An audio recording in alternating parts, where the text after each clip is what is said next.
500 NASDAQ surging to all-time highs, driven by a combination of earnings news and merger news. The session began benign enough after that October jobs report came in just below consensus. We did see a sharp decline in participation. The real unemployment rate, the U6, edged down to 7.9% from 8.3%. That's huge, in part because folks working part-time for economic reasons plunged from almost 370,000. Now we got 4.8 million of them.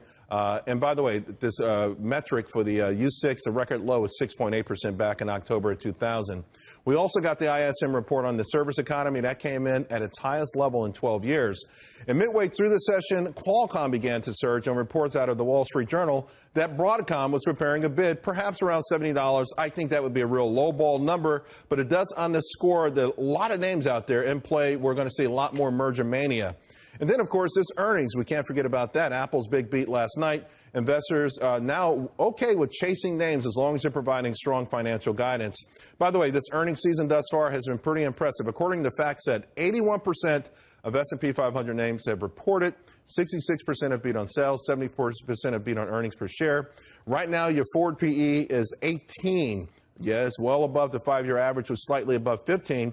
Nowhere near levels generally associated with major market crashes. Still, though, heading into the weekend, many are fretting that maybe there's too much hysteria, stocks are soaring, valuations are outsized, there's a sense of complacency, and now merger mania. Here to discuss with me, Peter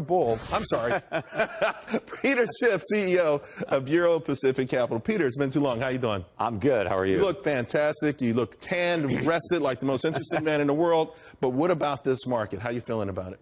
Well, look, I think it's a bubble. Doesn't mean it can't get any bigger. But, you mentioned the jobs market today. This is a continuation of the same weak employment trends that put Trump in the White House. Almost 1 million people left the labor force in October, third biggest exited ever. We have a new record for the number of Americans not in the labor force. Labor force participation dropped to 62.7.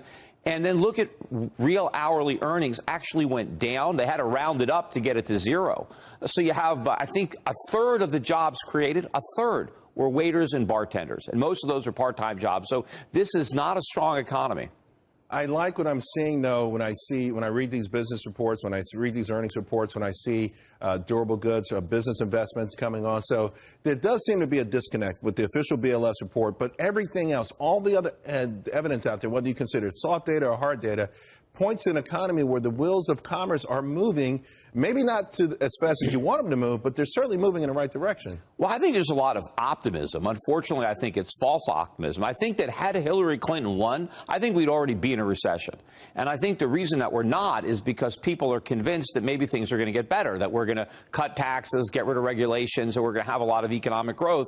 But I think people are overlooking an enormous problem that is actually getting worse. And I think once this false confidence wears off and people start being a little bit more realistic, I think we're still headed to recession. Maybe it's going to happen a year later, but this is going to be a big problem for the stock market. It's going to be a problem for the dollar. Meanwhile, look at commodities. Oil hit a new high today, new 2-year high. I think that's the beginning of a trend. All right. So speaking of being realistic, though, realistically, if someone was bearish over the last 9 years or so, they missed out on a huge opportunity to make a whole lot of money. How does someone who's anxious about this market still reconcile the need to make money in a market that is going up? Yeah, well, I mean, I've got a lot of money in emerging markets, and they're actually outperforming the U.S. market this year. So the U.S. market is not the only market that's going up. Now, I will concede that I would have been better off had I invested in U.S. stocks in 2013, 14, and 15. Those were years where the U.S. did a lot better than the markets that I'm in. But since the beginning of last year, we've been able to beat the U.S. stock market. But I think that we're early on in the bull markets in some of these foreign markets. Again, as I said, commodities, I think, are just beginning new bull markets. Before I let you go, give me the yellow/red flag that the average investor should be looking for, though, that maybe it's time to exit. Look, well, I think if you look at the amount of complacency relative to the overvaluation, stocks have really never been this expensive, and people have never been this sure that they're not going to go down. Using what metric? Well, if you look at like the CAPE for valuations, but then adjust it by the VIX and look at the fact that people are not concerned at all. And believe me, the U.S. economy today has bigger problems than it had in 2007 before the financial crisis. That people aren't, there's not irrational exuberance out there. People aren't going in bars and watching stock on TV.